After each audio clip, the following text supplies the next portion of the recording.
Hello, Martin, napatawag ka. Hello, Ma. Kamusta? Okay lang ako. Anong meron? Ay, itatanong ko lang po sana kung kailan po ba kayo makakauwi. Aabot po ba kayo sa graduation ko? Oo naman. Kaya ka ba tumawag sa akin para sabihin mo sa akin kung anong gusto mong graduation gift mo? Ay, hindi. Hindi. Yung gift ko, sa graduation ko na lang sasabihin. Kaya nga nagpaalam ako sa boss ko at itinaon ko na sa graduation mo ako uuwi para naman magkasama tayo ng matagal-tagal. Di bali, Ma. Pag nakagraduate na ako at nagkaroon na ako ng trabaho, hindi mo na kailangan mag-abroad. Ako nang bahala sa'yo, Ma. Ah, sus! Basta ang gusto ko pag nagtrabaho ka na, mag-iipon ka, anak ha? Dahil ayokong ikaw ang maging retirement plan ko.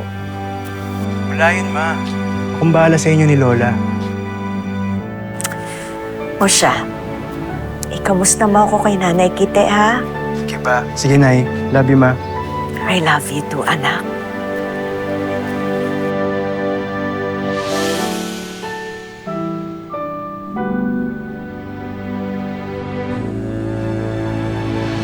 Pa, narinig mo yun, ha? Uwi raw si Mama sa graduation ko. Oo nga. Ang request ko lang sana sa graduation ko yung pumayag si Mama na lumabas tayong magkakasama. Matatanggap pa kaya ako ng mama mo? Nagbago ka naman na, di ba, Pa? Oo naman. Matagal ko lang pinagsisihan yung mga nagawa ko. Matagal ko na rin tinalikuran yung mga bisyo ko, anak. Hindi naman pala, Tay. Ano ka na dapat ipag-alala? Tara. Tara. Tara, Pa. Anak, doon tayo dumaan, tara. Hoy! Jen! Domeng. Iniiwasan mo ba ako? Hindi, Domeng.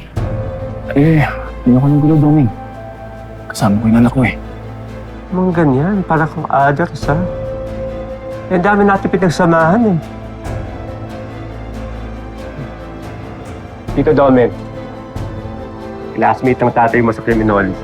Ito nga pala, si Lloyd. Lloyd. Halos kayo dalag na lang yan. Domeng. Batch. Nakikiusap naman ako sa'yo. Okay. Ano ba makaawa dyan? Okay, ito. Kunin mo yan. Ano? Free taste yan. Gago. Dali sa supplier ko.